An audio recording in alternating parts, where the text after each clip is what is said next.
Assalamualaikum. Good afternoon. Walaikum assalam to all of you, Beta. Thank you, Nafisa. You all are also welcome back. अच्छा मुझे ये बताइए सबसे पहले तो कि मेरी आवाज़ आ रही है सभी स्टूडेंट्स को क्लियर है आवाज़ कोई आवाज़ में कोई इशू नहीं है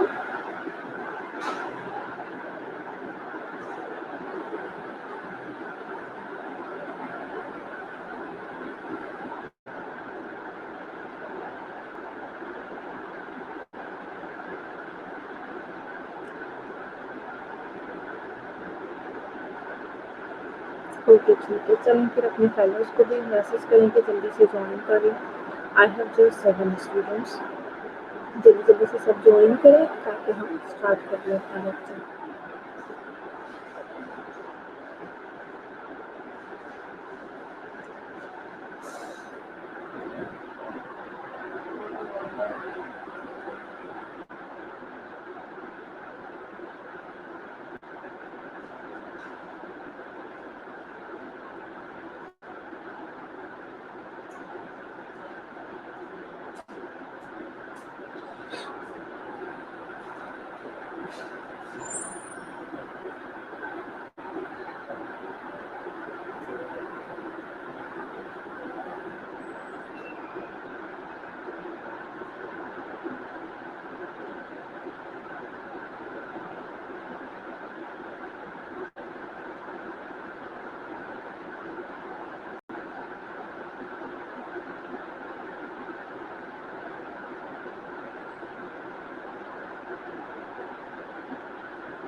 स्लाइड्स मूव हो रही हैं बेटा स्लाइड्स का तो कोई प्रॉब्लम नहीं है मैं फॉरवर्ड कर रही हूँ स्लाइड्स तो आपको भी शो हो रही हैं forward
Okay, students. Still, I have just 14 students, but I think we should start.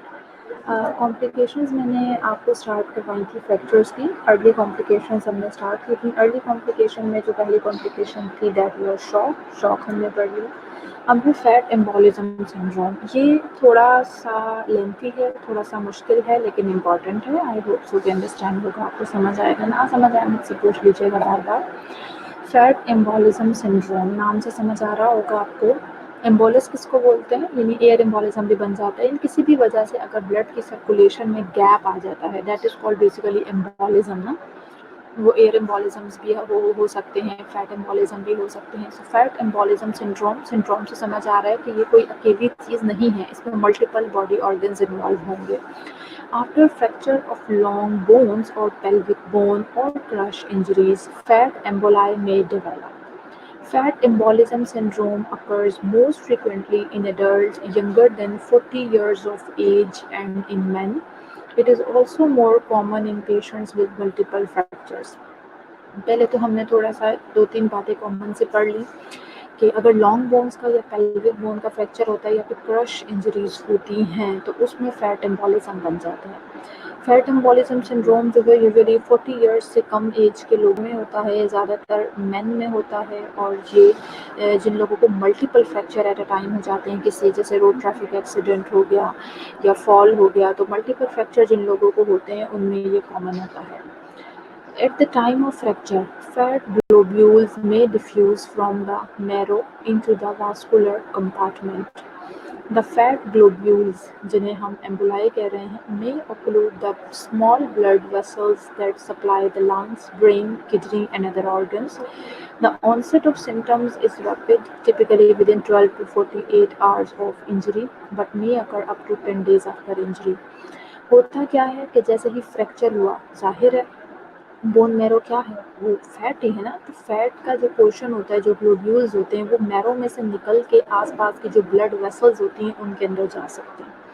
पहली बात, वेसल्स वाले कंपार्टमेंट में जा सकते हैं। फिर जाहिर है, जब मैंने आपको अभी बताया एम्बोलाई किसको बोलते हैं हम, कि वो जो फैट का ग्लोब्यूल होता है वो फिर ब्लड सप्लाई में उसको ऑक्लूड कर देता है, उसके दरमियान में आ जाता है, ब्लड सप्लाई के दरमियान में। इसकी वजह से जो स्पेशली हमारे वाइटल ऑर्गन्स हैं, जैसे लंग्स हैं, ब्रेन्स हैं, किडनीज हैं और दूसरे बॉडी ऑर्गन्स हो सकते हैं, उनकी ब्लड सप्लाई में ये एम्बोलस आके फंस जाता है। इस चीज़ का पता हमें बड़ा रैपिडली भी चल सकता है, जैसे यूजुअली इंजरी होने के 12 से 48 घंटे के बाद सिम्टम्स नज़र आना शुरू हो सकते हैं पेशेंट में। और इवन समटाइम ऐसा होता है कि इंजरी के 10 दिन के बाद हमें ये सिम्टम्स नज़र आना शुरू होते हैं।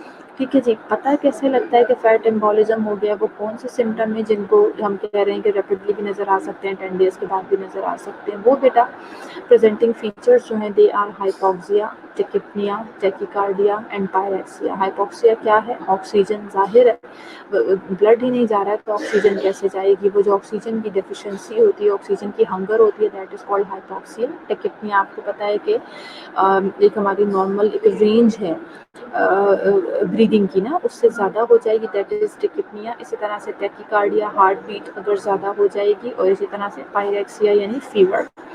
The respiratory distress response includes tachypnea, dyspnea, crackle, wheezing sound, precordial chest pain, cough, large amount of thick white sputum and tachycardia. Respiratory distress है, कैसे पता लगेगा कि पेशेंट रिस्पिरेटरी डिस्ट्रेस में जा रहा है? पेशेंट टेक्निक होगा, मुश्किल से सांस ले रहा होगा, तेजी तेजी से सांस ले रहा होगा, डिस्निया हो रहा होगा, उसे क्रैकल साउंड्स आएंगी, वीजिंग साउंड आएंगी सांस लेते हुए, चेस्ट पेन की कंप्लेन करेगा, कफ करेगा, लार्ज अमाउंट में स्पूटम निकलेगा, ठीक है जी, और टेकिकार्डिया होगा। ये सारे साइन सिम्टम्स हैं जो आपका पेशेंट जो है वो प्रेजेंट कर रहा होगा, और हमें सोचना पड़ेगा कि अच्छा अगर हमारा पेशेंट को सर्जरी हुई, सॉरी फ्रैक्चर हुआ था, तो कहीं इसको फैट एम्बोलिज्म तो नहीं हो गया। Occlusion of a large number of small vessels causes the pulmonary pressure to rise, this is understood. अगर मल्टीपल स्मॉल वेसल्स जो है उनमें ऑक्लूजन होना शुरू हो जाएगी, वो ब्लॉक होना शुरू हो जाएंगी, तो अंडरस्टूड सी बात है कि पल्मोनरी प्रेशर भी रेज होना शुरू हो जाएगा। The chest X-ray shows typical snowstorm infiltrates। अगर हम पेशेंट का चेस्ट एक्सरे देखेंगे, देखें, एक तो ये साइन सिम्टम्स थे जो आपको नज़र आए पेशेंट के अंदर, आपने ऑब्जर्व किए, मोनिटर किए। इसके अलावा पेशेंट का अगर हम चेस्ट एक्सरे देखते हैं तो उसमें आपको snow storm infiltration, snow storm का मतलब क्या है कि जैसे बर्फ़ नहीं होती बहुत ज़्यादा, आपको वो आइस की बात नहीं करी मैं, स्नो की बात कर रही हूँ, स्नो के पैचेस जगह जगह पे आपको जैसे वो नज़र आएंगे, ठीक है, इन्फिल्ट्रेट्स नज़र आएंगे। Without prompt definitive treatment, acute pulmonary edema, acute respiratory distress syndrome and heart failure may develop। अगर हमने बहुत इनिशियल स्टेज के ऊपर इसे डायग्नोज नहीं किया, हमने डिले कर दिया, और अगर हमारे पेशेंट को हम डेफिनेटिव ट्रीटमेंट हमने ना दी, तो पेशेंट को इवन पल्मोनरी एडिमा भी डेवलप हो सकता है, पेशेंट रेस्पिरेटरी डिस्ट्रेस में भी जा सकता है, और इवन उसको हार्ट फेलियर भी हो सकता है, ठीक है जी। तो आप देख रहे हैं कि चूँकि हमारी बॉडी के जो वाइटल ऑर्गन्स हैं, जैसे लंग्स हैं, ब्रेन है, किडनीज है, उसके अंदर जाके ये फंस रही है, तो जाहिर है, और ये चीज़ आपको पता होनी चाहिए, और पता होगी भी कि आपका जो रेस्पिरेटरी सिस्टम है और जो आपका कार्डियक सिस्टम है, वो दोनों एक दूसरे के साथ कितना ज़्यादा क्लोजली, वैसे तो सर पूरी बॉडी पे एक दूसरे का इफेक्ट होता है, लेकिन ये दोनों कितना ज़्यादा क्लोजली एक दूसरे के साथ अटैच्ड होते हैं कि अगर लंग्स में, क्योंकि जाहिर है एक जो ब्लड सर्कुलेशन है पूरी बॉडी में हो रही है बेशक, लेकिन वो आपको पता है ना, ऑक्सीजनेशन डी ऑक्सीजनेशन के सारे प्रोसेस में बहुत क्लोजली रिलेटेड होते हैं लंग्स और हार्ट। तो अगर इस तरह से कुछ होता है किसी एक को भी, तो फ़ौरन से दूसरे के ऊपर इफेक्ट आना शुरू हो जाता है, तो इसीलिए पल्मोनरी एडिमा या रेस्पिरेटरी डिस्ट्रेस होगा तो पेशेंट हार्ट फेलियर में भी जा सकता है। इसी तरह से बेटा सेरेब्रल डिस्टर्बेंसेस भी आएंगी, ब्रेन में भी डिस्टर्बेंसेस आएंगी due to hypoxia and the lodging of fat emboli in the brain. अगर ब्रेन की जो ब्लड वेसल्स हैं उसके अंदर जाके वो एम्बोलस फंस गया है, तो जाहिर है सेरेब्रल डिस्टर्बेंसेस भी आपके सामने शो होंगी। आर मैनिफेस्टेड बाय, कैसे पता लगेगा? मेंटल स्टेटस पेशेंट का चेंज हो रहा होगा, पेशेंट को इवन माइल्ड से हेडेक होने से लेकर पेशेंट को एजिटेशन हो सकती है, डिलीरियम हो सकता है, और पेशेंट कोमा में भी जा सकता है। मतलब आप देख रहे हैं, मैंने आपको बताया मैंने आपको बताया कि आपका जो पेशेंट है, जैसे मैंने रेस्पिरेटरी सिस्टम और हार्ट के बारे में बताया कि वो दोनों एक दूसरे के साथ बहुत ज़्यादा जो है वो लिंक्ड होते हैं। तो इसी तरह से अगर रेस्पिरेटरी सिस्टम को कोई प्रॉब्लम हो रहा है तो वो कितना ज़्यादा हार्ट के ऊपर इफेक्ट करे कि इवन पेशेंट हार्ट फेलियर की तरफ भी जा सकता है। इसी तरह से जो सेरेब्रल डिस्टर्बेंसेस होती हैं उनको भी देखने की ज़रूरत है कि अगर ब्रेन की ब्लड सप्लाई में कोई ओक्लूजन होगी तो ऑब्वियसली ब्रेन की सप्लाई डिस्टर्ब होगी, तो ब्रेन के अंदर भी बहुत ज़्यादा चेंजेस आएंगे, ठीक है जी। अब वो चेंजेस किस तरह से हमें पता लगेगा कि यानी माइल्ड सी भी हो सकती हैं, इट विल डिपेंड अपॉन कि कितना जो है ना अक्लूजन हुआ है एरिया में, कितनी ब्लड सप्लाई अक्लूड हुई है, उसके अकॉर्डिंगली पेशेंट आपका जो है वो सिंपल एक हेडेक की कंप्लेन भी कर सकता है, या फिर माइल्ड सी एजिटेशन। एजिटेशन बेसिकली बेटा कहते हैं बहुत ज़्यादा घबराहट होने को, एंग्जाइटी होने को, वो कंप्लेन इन्हीं सिंपल सी चीज़ें भी हो सकती हैं, हेडेक से, एजिटेशन से लेकर इवन पेशेंट आपका डिलीरियम में भी जा सकता है, वहाँ से इवन कोमा में भी। डिलीरियम क्या होती है बेटा? डिलीरियम बेसिकली साइकेट्रिक डिसऑर्डर है, इसमें आपकी स्टेट ऑफ माइंड चेंज हो जाती है बहुत ज़्यादा, उसमें पेशेंट आपका रेस्टलेसनेस होते हैं, उससे इल्यूजन्स होना शुरू हो जाते हैं, ठीक है। बेसिकली जो एक चीज़ होती है इनकोहेरेंस, यानी वो चीज़ों को कोरिलेट नहीं कर पाता, उसका दिमाग बिल्कुल काम नहीं कर रहा होता, और उसको इल्यूजन्स इवन होना शुरू हो जाते हैं, यहाँ तक बात पहुँच जाती है, और उससे ज़्यादा बढ़ के पेशेंट कोमा में भी जा सकता है। With systemic embolization, the patient appears pale, cataky, possibly due to a transient thrombocytopenia. are noted in the buccal membranes and conjunctival sacs on the hard palate and over the chest and anterior axillary folds. The patient develops a fever greater than 103 degree Fahrenheit. ठीक है। अम, अगर ये तो दो चीज़ें आपको मैंने बताई रेस्पिरेटरी सिस्टम में होगा अगर तो क्या इफेक्ट है हार्ट के ऊपर, रेस्पिरेटरी सिस्टम के ऊपर, ब्रेन की वेसल्स में हो गया तो क्या होगा।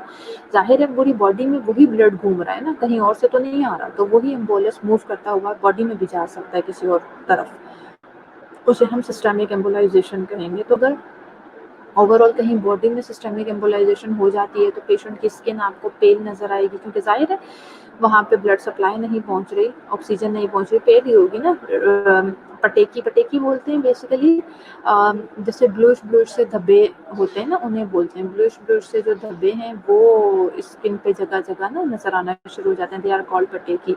ये किस वजह से होते हैं, पेशेंट को थ्रोम्बोसाइटोपिनिया डेवलप हो सकता है, ऐसी सिचुएशन में प्लेटलेट काउंट एकदम से ड्रॉप हो सकता है, बक्कल मेम्ब्रेन पर आपको नजर आ सकते हैं, ये कंजक्टाइवल सैक्स में नजर आ सकते हैं, हार्ट पैलेट पे पेशेंट के नजर आते हैं, चेस्ट पे नजर आते हैं, एंटीरियर एक्सिलरी फोल्ड्स में नजर आते हैं, और इसके साथ पेशेंट को हाई ग्रेड फीवर होता है 103, इससे भी ज़्यादा हो सकता है। Free fat may be found in the urine if emboli are filtered by the renal tubules. Acute tubular necrosis and renal failure will develop. अब किडनीज की बात कर लेते हैं।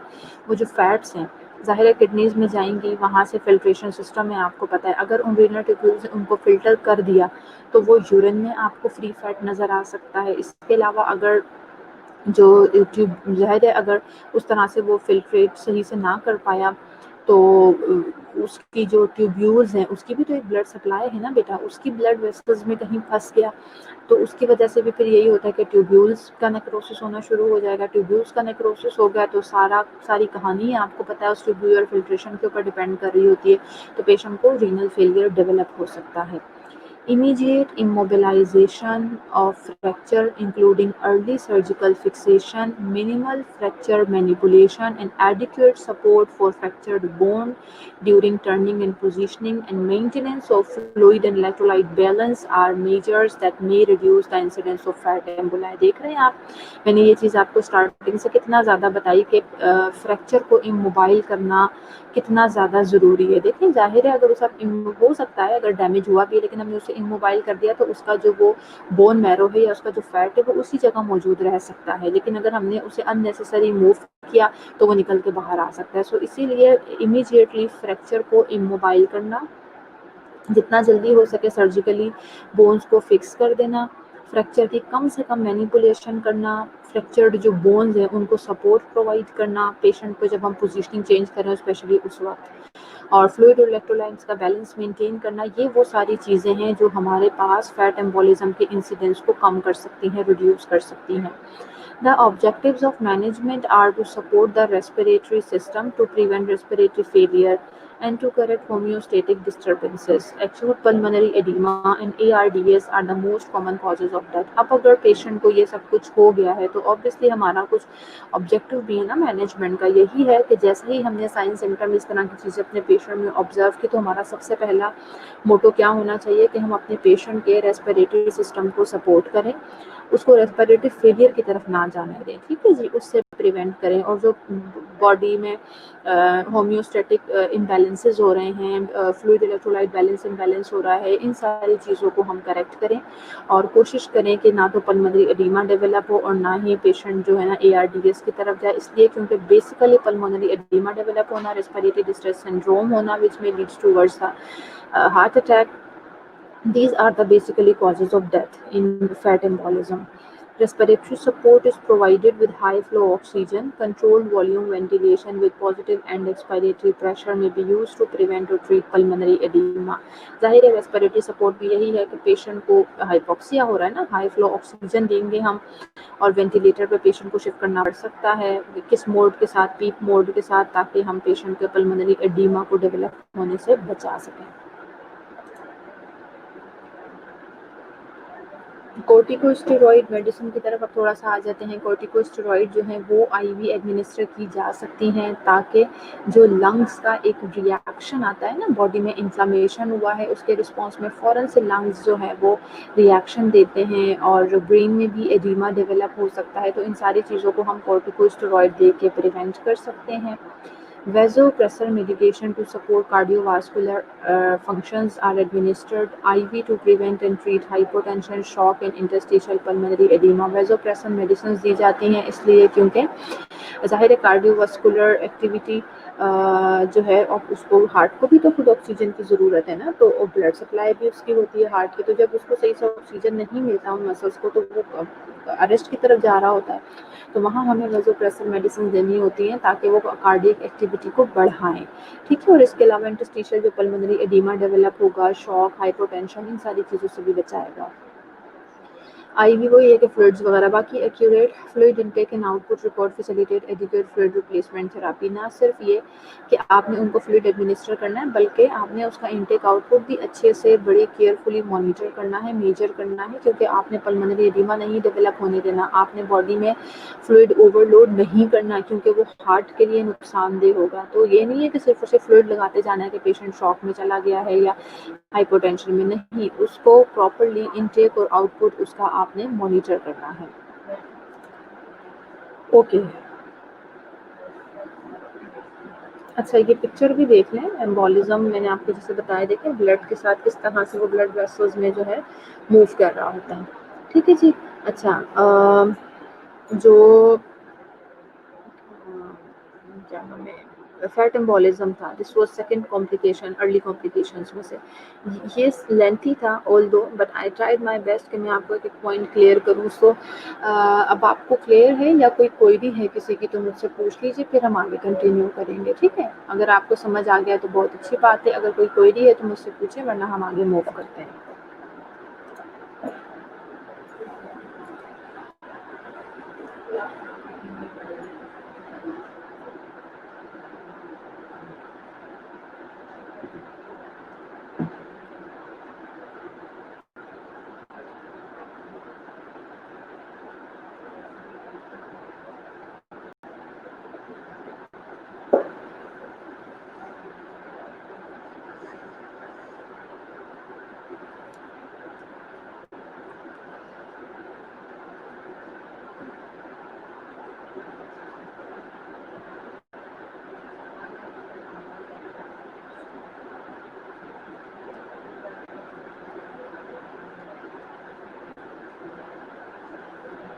ओके बेटा, नेक्स्ट जो है that is compartment syndrome. Compartment syndrome में आपको कास्ट अप्लाई करना जब बता रही थी, कास्ट के बारे में मैनेजमेंट बता रही थी, उसको भी मैंने आपको समझाया था, पढ़ाया था। अब मैं नेक्स्ट कॉम्प्लिकेशन फिर भी बहरहाल हम इसे देख लेते हैं, इसमें जो न्यू चीज़ें हैं। Compartment syndrome, an anatomic compartment is an area of the body encased by bone or fascia that contains muscle, nerves and blood vessels. Compartment, anatomic compartment किस एरिया को कहते हैं? वो बॉडी का वो हिस्सा होता है जिसको बोन्स के सराउंड करके कोई कैविटी बनाई हुई होती है, ठीक है जी, या फिर फेशिया यानी मसल्स, नर्व्स और ब्लड वेसल्स, इन सारी चीज़ों ने मिलकर जब एक कैविटी बनाई हुई होती है या एक एरिया, उसे हम एनाटॉमिक कंपार्टमेंट कहते हैं। Compartment syndrome is an extremity, अगर compartment syndrome in an extremity is a limb-threatening condition that occurs when perfusion pressure falls below tissue pressure within a closed anatomic compartment. Compartment syndrome जो है अगर किसी भी extremity में develop हो जाता है तो ये बहुत लिम्ब थ्रेटनिंग होता है, यानी उस एक्सट्रीमिटी के लिए बहुत ख़तरनाक कंडीशन होती है। ये होती किस वजह से है कि टिश्यूज़ के अंदर जो प्रेशर होता है ना, वो परफ्यूजन प्रेशर फॉल हो जाता है below tissue pressure with in the, वो जो एनाटॉमिक कंपार्टमेंट, वो जो एरिया है उसके अंदर परफ्यूजन प्रेशर कम हो जाता है as compare to the perfusion pressure which is normally present in the tissues. यानी जो बॉडी के टिश्यूज़ हैं उनके अंदर प्रेशर ज़्यादा होता है और ये जो एरिया होता है, यानी जैसे कास्ट वगैरह अप्लाई करती है या जैसे उसकी वजह से जो एनाटॉमिक कंपार्टमेंट बन जाती है उसके अंदर प्रेशर फॉल हो जाता है। Acute compartment syndrome involves a sudden and severe decrease in blood flow to the tissues distal to an area of injury that results in ischemia necrosis. होता यही है acute compartment syndrome में, जाहिर है जब वो perfusion pressure कम हो गया है तो क्या होता है बेसिकली जहाँ इंजरी हुई है उसके डिस्टल एरिया में ब्लड सप्लाई, जब प्रेशर ही कम हो जाएगा तो वहाँ पे ब्लड सप्लाई भी कम हो जाएगी ना, ब्लड फ्लो कम हो जाएगा। जब ब्लड फ्लो कम हो जाता है तो उसकी वजह से इस्कीमिक नेक्रोसिस हो जाता है, यानी ब्लड सप्लाई ना होने की वजह से टिश्यूज की डेथ होना शुरू हो जाती है। So frequent assessment of the neurovascular function after a fracture is essential and focuses on the 5 P's which are pain, paralysis, paresthesia, pallor and pulselessness। वही चीज़ कि फ्रैक्चर हुआ है, अगर पेशेंट को आपने बेशक कास्ट अप्लाई किया जो भी है, उसका न्यूरोवास्कुलर फंक्शन आपने फ्रीक्वेंटली चेक करते रहना है। न्यूरोवास्कुलर फंक्शन आप कैसे चेक करते हैं, तो जो आपके 5 P's हैं उनको आपने असेस करना है कि पेशेंट का पेन, पैरालिसिस, पैरेस्थीसिया, पेलर और पल्सनेसनेस।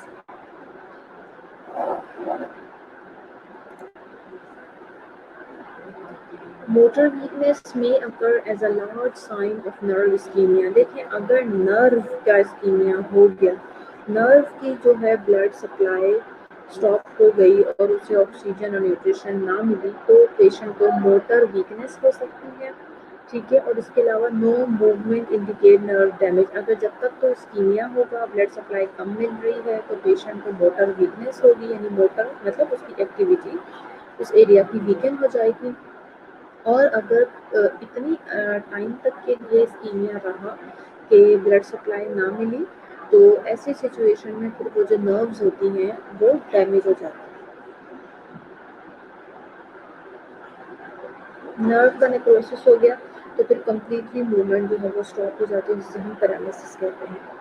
Palpation of the muscles is possible, reveals it to be swollen and hard. The orthopedic surgeon may measure tissue pressure by inserting a tissue pressure monitoring device such as with catheter into the muscle compartment. Palpation muscles की अगर possible है तो कर सकते हैं, आपको swollen और hard muscles मिलेंगे। इसके अलावा ऑर्थोपेडिक सर्जन जो हैं वो डायरेक्टली मसल्स का जो टिश्यूज़ हैं उनका प्रेशर मेजर करने के लिए इंसर्ट करते हैं एक विक कैथेटर मसल कंपार्टमेंट के अंदर, जिससे टिश्यूज़ का परफ्यूजन प्रेशर उन्हें पता लगता है। Prompt management of acute compartment syndrome is essential. The surgeon need to be notified immediately if neurovascular compromise is suspected. If conservative measures do not restore tissue perfusion and relieve pain within 1 hour, a fasciotomy is indicated to relieve the constricted muscle fascia. इसी तरह से जो compartment syndrome है उसकी भी proper जो management है वो बहुत ज़रूरी है।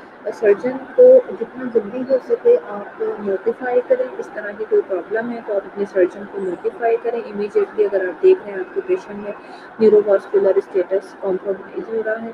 और कंजर्वेटिव मेजरमेंट्स पहले हम करते हैं, उसमें हमारी कोशिश होती है कि हम अपने पेशेंट का पेन रिलीफ करवाएं। अगर कंजर्वेटिव मैनेजमेंट से 1 घंटे के अंदर अंदर पेशेंट का पेन रिलीव ना हुआ और उसका टिश्यू परफ्यूजन जो है वो रिस्टोर ना हुआ तो हमें फेशियोटोमी करनी पड़ती है। जब हम फेशियोटोमी करते हैं तो जाहिर है जो मसल फाइबर्स हैं उनको कॉन्स्ट्रिक्शन होने की वजह से जो प्रेशर वहाँ पे जनरेट हुआ हुआ था, फेशियोटोमी करने से वो मसल फाइबर्स का अंदर का जो प्रेशर होता है वो रिलीज हो जाता है और मसल फेशिया यानी उसमें बेसिकली ब्रेक किए जाते हैं तो उसकी वजह से वो प्रेशर रिलीज हो जाता है। अदर अर्ली कॉम्प्लिकेशंस देख लेते हैं, कुछ और कॉम्प्लिकेशंस जो अर्ली कॉम्प्लिकेशंस में आती हैं, सब आपको पता है, नहीं पता होगा कोई लफ्ज़ तो मुझसे पूछ लीजिएगा। वीनस थ्रोम्बो एम्बोलाई बन सकते हैं इंक्लूडिंग डीवीटी एंड पीई, यानी जो वेन्स होती हैं उनके अंदर ब्लड के क्लॉट्स के एम्बोलाई बन सकते हैं, जैसा कि डीप वेन थ्रोम्बोसिस में होता है या पल्मोनरी एडिमा में हो सकता है। They are associated with reduced skeletal muscle contraction and bed rest. देखिए कंटिन्यू बेड रेस्ट करता रहेगा पेशेंट, मसल्स कॉन्ट्रैक्शन नहीं होगी, कॉन्ट्रैक्शन रिलैक्सेशन यानी उसकी एक्सरसाइजेस नहीं होंगी तो ब्लड एक ही जगह पे स्टैटिक हो जाएगा, रुक जाएगा ब्लड वेसल्स में और रुकने की वजह से ब्लड क्लॉट हो सकता है और वही क्लॉट एम्बोलस बन के बॉडी में मूव कर सकता है। Patient with fracture of the lower extremity and pelvis, they are at high risk of venous thromboemboli. Pulmonary edemas, I have already told you, they may cause death several days to weeks after injury. Disseminated intravascular coagulation (DIC). This is a systemic disorder that results in widespread hemorrhage and microthrombosis with ischemia. It causes इसकी जो causes हैं they are diverse and can include massive tissue trauma. DIC develop हो सकता है, ज़ाहिर है आपको पता है उसमें क्या सिचुएशन होती है, हेमरेज होता है बेसिकली बॉडी के अंदर स्किन के नीचे जो है वो प्लेटलेट काउंट कम होने की वजह से, कोगुलेशन फैक्टर्स का इम्बैलेंस होने की वजह से जगह जगह पे ब्लीडिंग के पैचेस आपको नज़र आते हैं, ठीक है जी। तो और इसकी वजह से जो है बड़ा टिश्यू डैमेज भी होता है क्योंकि ब्लड सप्लाई नहीं मिलेगी टिश्यूज़ को तो टिश्यू डैमेज ही होंगे। All open fractures are considered contaminated and are treated as soon as possible with IV antibiotics.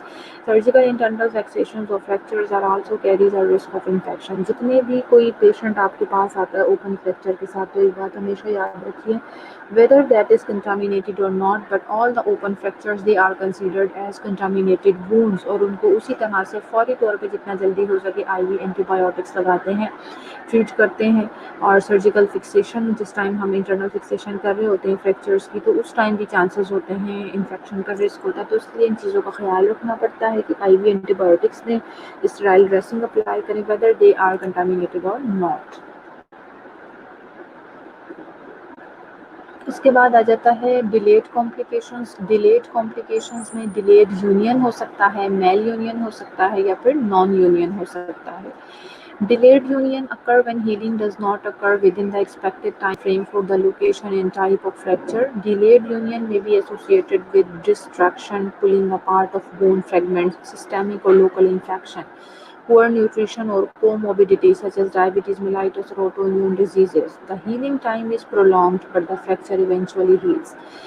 Delayed complications में सबसे पहले हमने देखा कि डिलेड यूनियन हो सकता है। डिलेड यूनियन नाम से समझ आ रहा है कि जो हीलिंग है वो ज़्यादा लंबा अरसा ले रही है, ज़्यादा लंबा टाइम ले रही है जितना हमने उसे एक्सपेक्ट किया था और प्लस जितना उसे लेना चाहिए था उससे ज़्यादा। एंड ये चीज़ याद रखना ज़्यादा ज़रूरी है, it will depend upon the location and type of fracture. For example अगर मैंने आपको बताया था कि lower part of the long bone की फ्रैक्चर हुआ है तो वो फॉर एग्जांपल वो जल्दी हील हो जाते हैं, तो for example it will take 2 weeks, normally वो एक यंग एडल्ट में 2 हफ्ते लेगा वो ठीक हो जाएगा, जबकि शाफ्ट का जो है वो 4 हफ्ते लेकर ठीक हो जाएगा। अगर एक और बच्चा है ही इज़ ऑल्सो यंग, उसका भी इसी तरह से lower part of the long bone का फ्रैक्चर हुआ और आपने देखा कि 2 हफ्ते गुजर गए फिर भी वो नहीं हील हुआ, तो इट मीन्स के लोकेशन भी वही है, टाइप ऑफ फ्रैक्चर भी वही है, लेकिन एक बच्चे में इतनी जल्दी हील कर गया तो हम दूसरे में भी यही एक्सपेक्ट करेंगे। लेकिन अगर उसने उससे ज़्यादा टाइम ले लिया, दैट इज़ कॉल्ड फिर हम उसे कहेंगे कि ये उस टाइम फ्रेम से ज़्यादा टाइम ले रहा है। लेकिन अगर मैं ये कहूँ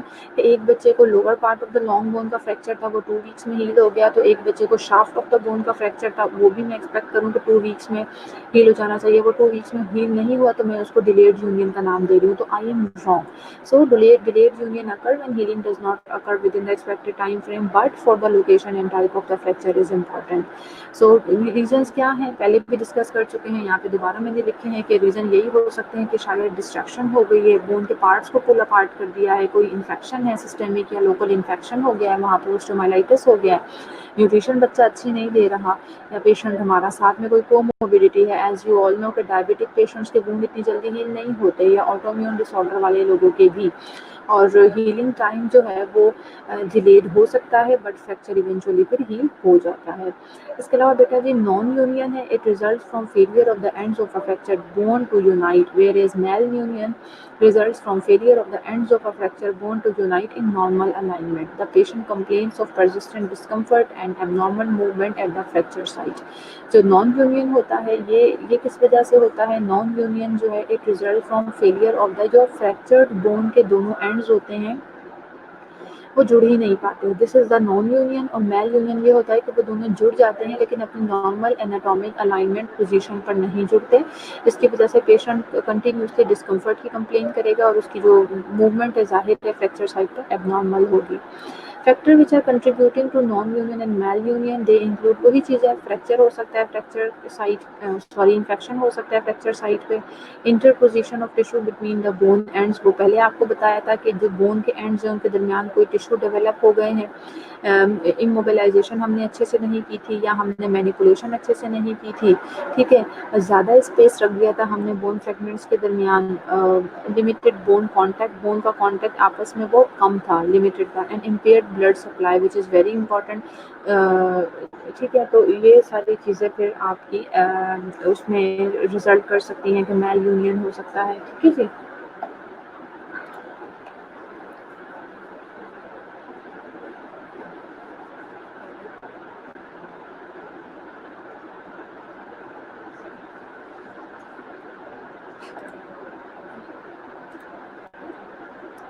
ओके, चलें, क्लास का भी टाइम हो गया है, अभी अटेंडेंस मार्क कर लेते हैं। काफ़ी पढ़ लिया हमने, तमाम स्टूडेंट ने मुझे अटेंडेंस मार्क करवा लें, इंशाल्लाह हम इसे फिर नेक्स्ट क्लास में कंटिन्यू करेंगे। और कोई भी क्वेरी है किसी बच्चे की तो वो मुझसे पूछ लें।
ओके स्टूडेंट्स, अटेंडेंस हो गई है और कोई भी नहीं है आप लोगों की, तो फिर हम वाइंड अप करते हैं। इंशाल्लाह नेक्स्ट क्लास में से कंटिन्यू करेंगे। Take care of yourself. अल्लाह हाफ़िज़।